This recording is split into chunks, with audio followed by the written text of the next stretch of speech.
So let's take this question. So question कह रहा है select the pair whose dimensions are same.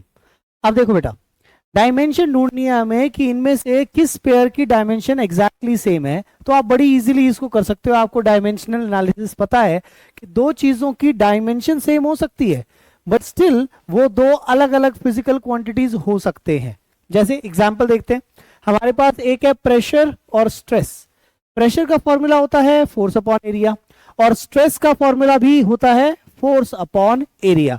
तो इसलिए हम यहां पर कह सकते हैं that pressure is equal to force upon area. Concept used. तो प्रेशर का डायमेंशन हो जाएगा, फोर्स का डायमेंशन होगा mlt माइनस 2 और एरिया का डायमेंशन होगा l स्क्वायर. तो it would be m l minus 1 t minus 2. और similarly stress is the same as force upon area. तो ऑब्वियसली हम कह सकते हैं कि प्रेशर का डायमेंशन और स्ट्रेस का डायमेंशन सेम है. करेक्ट. देन आगे बढ़ते हैं. प्रेशर एंड स्ट्रेस तो समझ में आ रहा है. Momentum and impulse. देखिए प्रेशर और स्ट्रेस का भी डायमेंशन सेम है. मोमेंटम और इंपल्स. इंपल्स क्या होता है पता है आपको? Impulse is basically the change in momentum. तो दोनों एक ही बात हुए.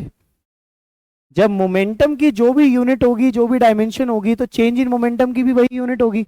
Then torque and energy. आपको याद है टॉर्क का फॉर्मूला होता था R क्रॉस F, मतलब फोर्स और डिस्टेंस का मल्टीप्लीकेशन.